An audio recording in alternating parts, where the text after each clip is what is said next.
احنا فين؟ احنا في مسجد احمد ابن طولون اللي صورة المسجد على ال5 جنيه. تعالوا بقى نشوف جولة جوه المسجد من جوه. ده بقى مسجد احمد بن طولون، مؤسس الدولة الطولونية وثالث مسجد في عاصمة مصر بعد مسجد عمرو بن العاص.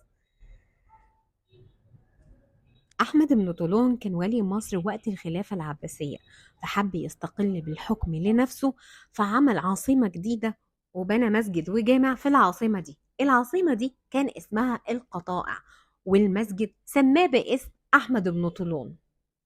المسجد ده حواليه أساطير كتير، منها إن السيدة نفيسة دعت على أحمد بن طولون لأنه كان حاكم ظالم، فدعت عليه ودعت على كل المصلين اللي كانوا في المسجد، علشان كده المصلين بيخافوا يروحوا يصلوا فيه.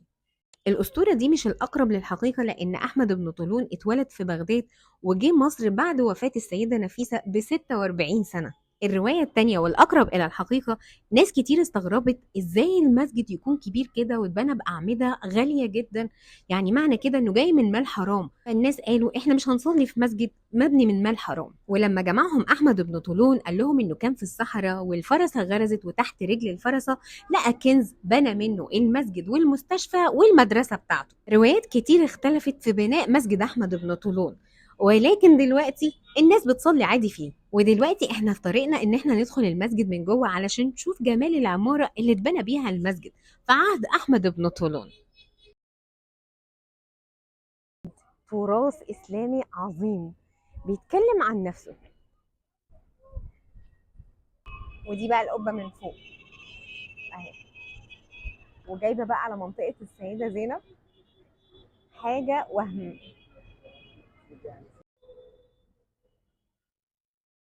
عارفين بقى مسجد أحمد بن طولون ده بيتكلم عن روائع الفن الإسلامي العظيم كلنا بنشهده. وفعلا أنا بجد أنصحكم تتفرجوا على جمال التراث المملوكي العظيم ده. مجهود يا جماعة عشان تطلعوا للمأذنة، بس هي تستاهل، تستاهل المشقة عشان نوصل للجمال اللي احنا هنشوفه دلوقتي. احنا أخيرا وصلنا المأذنة، وزي ما انتم شايفين كده أنا خايفة بصراحة يا جماعة. كل ما بقرب من ناحية السور زي ما انتم شايفين كده ممكن تلاقوني تحت. دي القبة اللي اتكلمنا عليها تحت، بس هي من فوق بقى، من فوق المأذنة. زي ما قلت لكم فعلا تاريخ يستحق المعرفة. ودي كانت جولتنا في مسجد أحمد ابن طولون اللي اتبنى بأعمدة وبراعة إسلامية عظيمة جدا تتشاف بالقلب مش بالعين. جولاتنا كتير ولسه ما انتهتش، وأشوفكم في جولة جديدة وجميلة يا بلدي.